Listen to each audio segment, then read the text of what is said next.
Okay. Tell us about the music scene in Adelaide in those very early days and what you were doing prior to Stars. Prior to Stars? Stars was pretty much my second band. Gee, that's a long time ago, John. Yeah. A long time ago. I was just sort of mucking around with sort of neighbourhood bands before that, which led to meeting the rest of the guys in Stars, probably Malistic first, because we all sort of lived in virtually the same kind of neighbourhood. It was all before, we had driver's licences and all that kind of thing, so... garage bands, basically. Yeah. Was the music you were into growing up, did they have a musical connection to the sound we got to know with Stars? With the other guys? Oh, well, with yourself personally. Yeah, well, I was into sort of hard rock groups, I suppose. Preferably bands like Free, Deep Purple, that kind of thing. The country thing hadn't sort of got into my repertoire until I met Andy Durant. Uh-huh. I believe it was Beav Birtles who was quite instrumental in getting the band over to Melbourne. Yeah, well, we used to work at a place in Adelaide called Countdown, which was in one of the main drags in the city down there, and we used to support a lot of the interstate bands that came, and LRB was one of the bands, and Beav took a liking to us and ran us past Gadinsky, and that got him to sign us.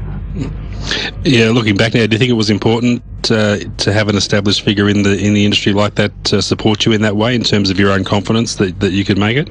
Nah, it would have happened eventually. Yeah. Yeah, of course. Yeah, I mean, he really championed us, and he thought that a young label like Mushroom at that stage would be good for us.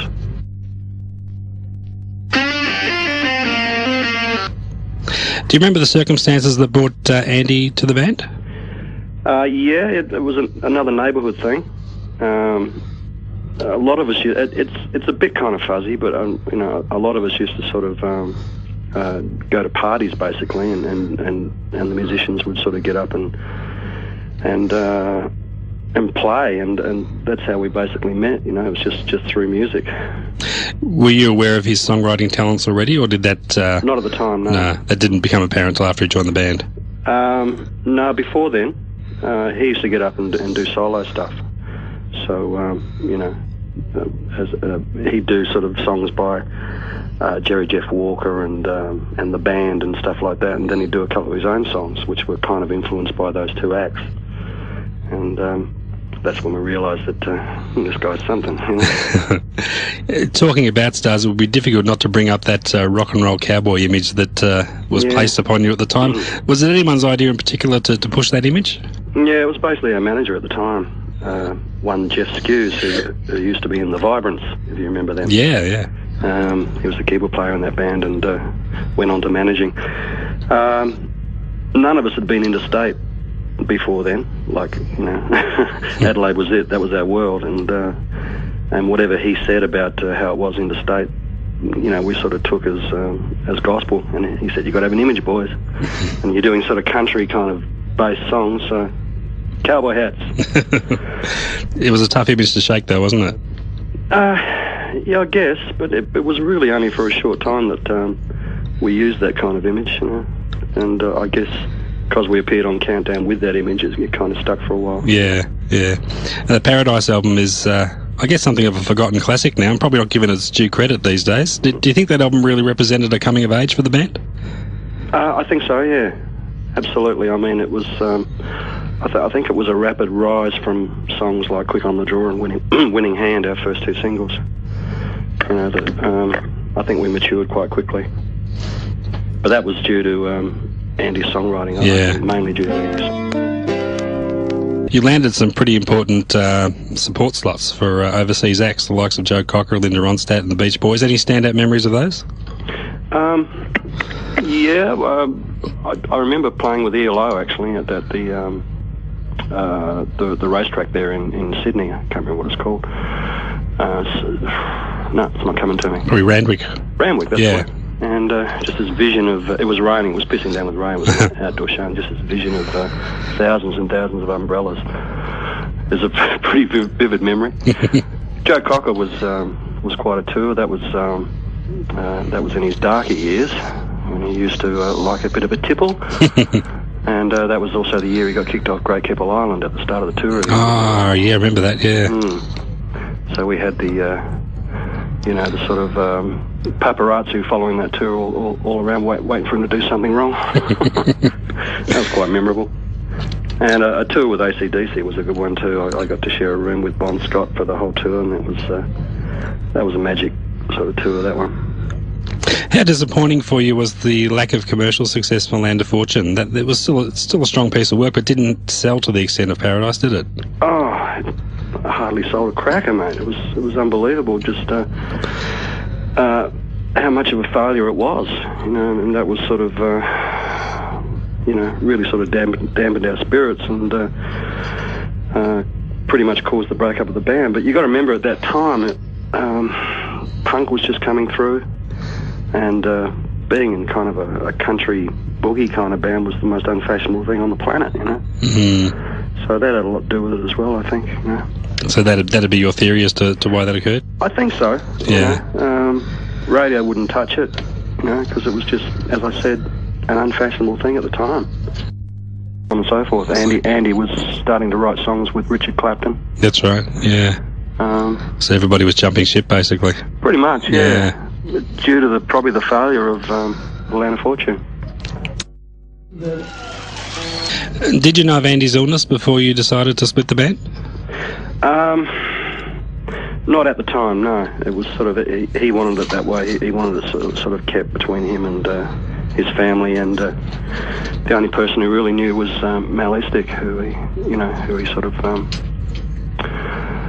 told, and also one of our roadies who was a close friend of his, Jim Woolard, who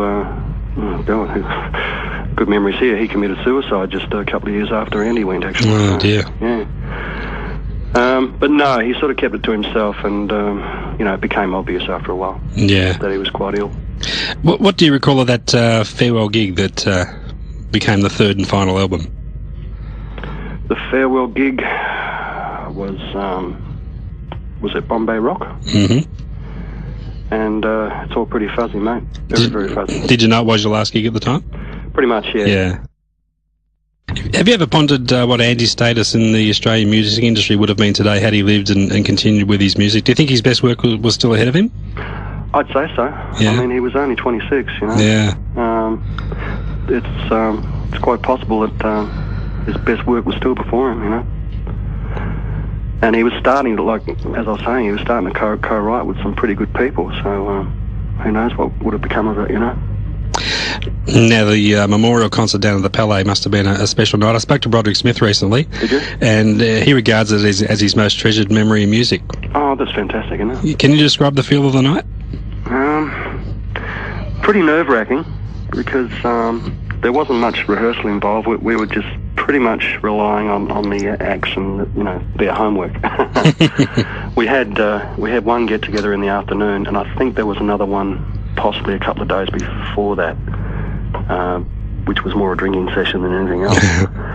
But the soundcheck rehearsal on the day in the afternoon, it was like after it, Mel and I just looked at each other and said, "Oh God, this is not looking real good." But as you know from seeing it, it was everything just came together. It was magic from when the curtains opened. Now that's never had DVD release, has it? No, it hasn't. No, but it was filmed, wasn't it? It was filmed. I mean, it had a video release. But no DVD as yet. That's criminal. It should be out there. Well, it's probably because it's a charity work, and the powers that be aren't too much in a hurry to sort of push it. Did you know right away what you wanted to do with the next stage of your career after the split of Stars? No, I floated around for years, man.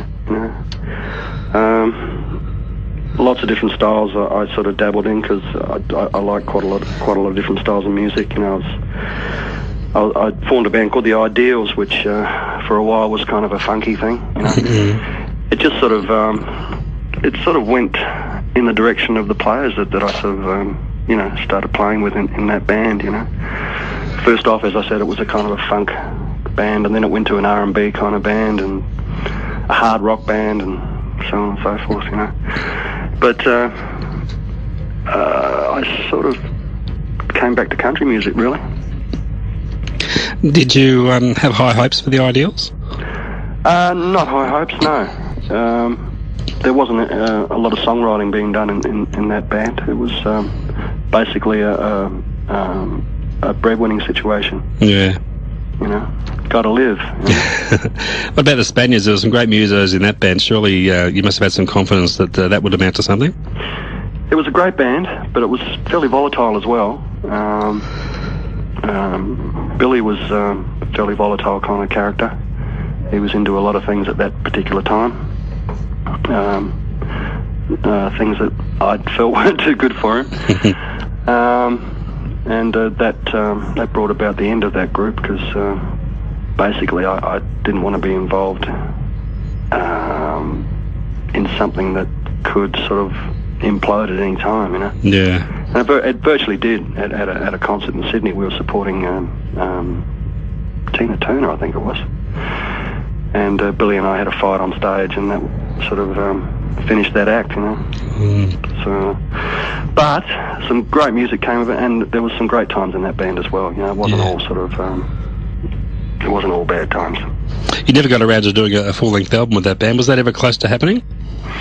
Yeah, there were a lot of songs, but I think the record company we were with only wanted to do a mini album at that time. That's all they wanted to spend on the band at the time, and it wasn't a huge success, and so it never sort of eventuated into a full album. Now, of course, the live music scene's taken a bit of a belting in recent years, with venues closing and poker machines taking over. How much did that affect your career, and did it force you to seek other avenues? It has forced me to seek other avenues. I don't really work live that much these days. Mm-hmm. I sort of pick and choose the shows that I do, which is a damn good thing. There's nothing worse than having to rely on your music to put food on your table. I just got totally sick of doing that. Yeah. So I moved into... my partner and I actually bought a business, so we've been into gourmet meats for the last couple of years, which is doing really well, yeah. But I am still recording, still writing songs. You know, I've got a website. I sell CDs on the website, and as I said, I do the odd show here and there. You mentioned the CDs. After all these years, you finally put out a solo album a couple of years ago. That must have been a great feeling. It was a good feeling, yeah. I had a few. I'm pretty lazy as far as as far as most things go, really. But songwriting is definitely one of my lazy traits. But I did get to a stage where I had a few songs, you know, that I felt should be recorded. So you know, that's how that came about. Got some money together and you know, just released it off my own back, kind of thing. And looking back at all, any regrets? Anything, if you could go back and change over, you would? Probably if I had a bit more front, I probably could have been a bit more successful than what I was, you know. I'm basically a pretty shy kind of guy and fairly sort of easygoing, so, you know, that's probably my only regret, that I wasn't a bit more up front with my career. But it's still going, mate. That's right. That's right. You've been doing a lot of advertising sessions, haven't you? I used to do quite a bit. Yeah. Not so much these days, but then again, I have got one booked for this coming Monday. Yeah, that's. I mean, there's other guys in Melbourne who basically get all the work. You know, I sort of get what they can't do, kind of thing. You know? It's a pretty sewn up kind of industry, that one. And musically, any plans coming up in the foreseeable future? I'm working on a new CD as we speak. Oh, fantastic! Yeah, and that's it's a bit of a project, actually. It's on my last album. I did a couple of songs from a couple of songwriters by the name of Chris Norris and Chris Wilson. Mm-hmm. Not that Chris Wilson, by the way, another Chris Wilson. Yep. And they've been writing songs for a few years now, and they use me to sing on them, you know, to sort of send their songs away to publishing companies or oh, yeah, like demos. demos. Yeah. And after doing these songs for a while, I've sort of looked at them and I thought, there's an album in here somewhere, you know. So I chose 12 of the best songs, and we're going to put it out as a Mick Pealing album. Oh, fantastic. So I'm going to do that, and in the meantime start writing for the one after. I've already started sort of work on a few songs, so the following album after that will be an original one. Tremendous. Well, in between your gourmet meats, that should keep you pretty busy. Absolutely. Nick, thanks for taking the time out to speak to us. That's a pleasure, John. I hope it all made sense. It certainly did. Thanks for all the great music over the years, and we hope we do get to hear a lot more of that great voice in the future. Thanks, John. Good on you, mate. Cheers. Cheers. Bye-bye. Bye.